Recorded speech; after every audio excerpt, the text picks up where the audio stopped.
Quel regard portez-vous sur la compréhension par les magistrats de la situation économique et sociale des justiciables, tant personnes physiques que personnes morales?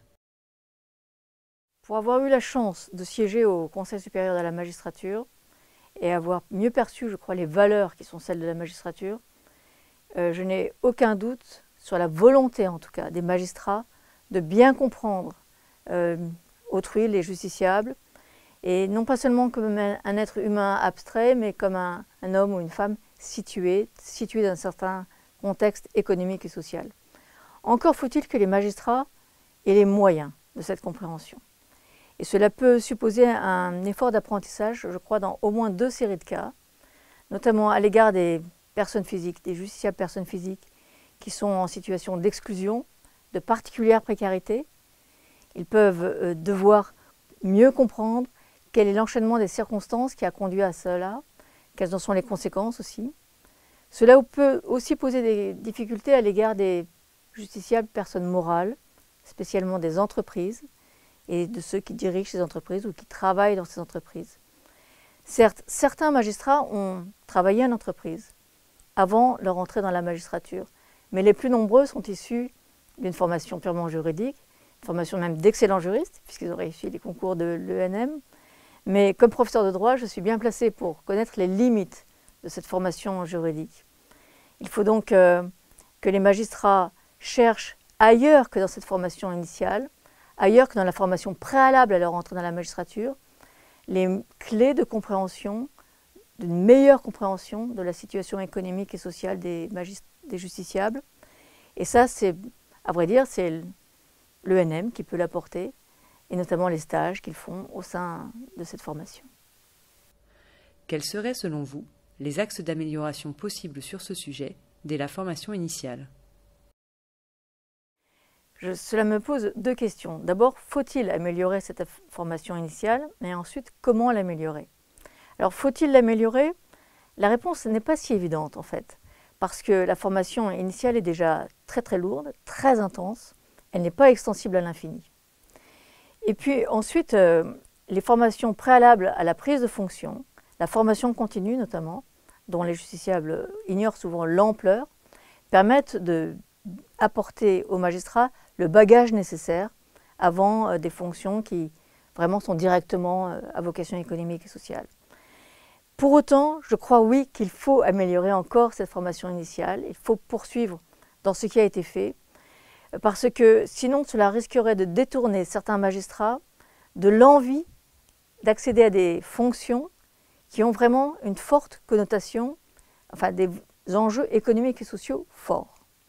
Or, il est important que les magistrats soient familiarisés dès le début avec ces matières, sinon ils peuvent être rebutés par ce type de fonction, ce qui serait dommage à la fois pour eux et pour la magistrature.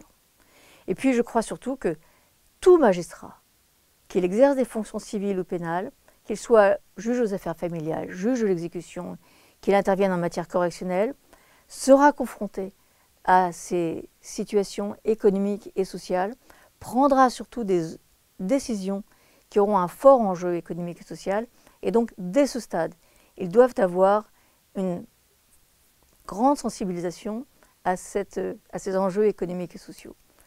Alors ensuite, comment améliorer cette formation initiale? Je ne crois pas que ce puisse être des enseignements théoriques, des cours ex cathedra. Je crois surtout au partage d'expériences.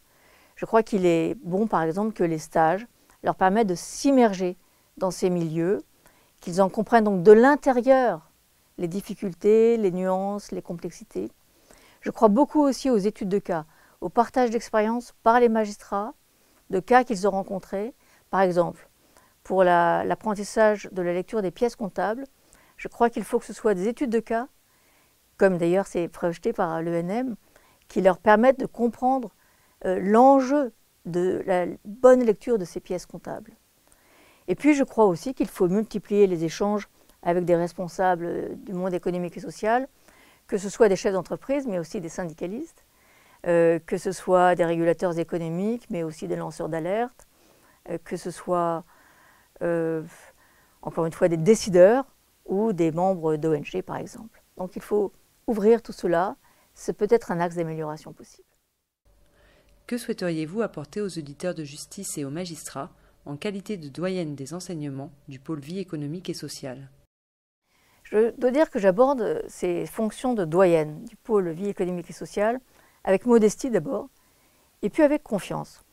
Avec modestie parce que je ne suis pas magistrat, et puis parce que la formation dont ils bénéficient est déjà, encore une fois, très intense, très forte, et donc qu'il ne s'agit pas d'apporter la révolution. Mais avec confiance, d'abord parce que je connais un peu la richesse d'expérience qui existe au sein de la magistrature, la diversité des compétences, et puis aussi le goût du partage, qui est celui de beaucoup de magistrats, et donc à quel point ils sont prêts à se consacrer à ces formations, que ce soit au sein de la formation initiale ou la formation continue. Ça, c'est une grande chance pour l'ENM. Et puis avec confiance, parce que justement, je connais un peu les valeurs qui font l'unité de la magistrature, cette volonté de comprendre.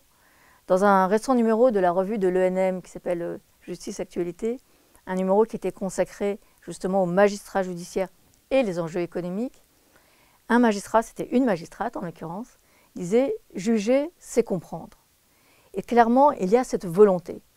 Mais un autre magistrat, dans le même numéro, un magistrat qui était passé dans le monde de l'entreprise, faisait état parfois de l'incompréhension mutuelle entre le monde de l'économie et le monde judiciaire.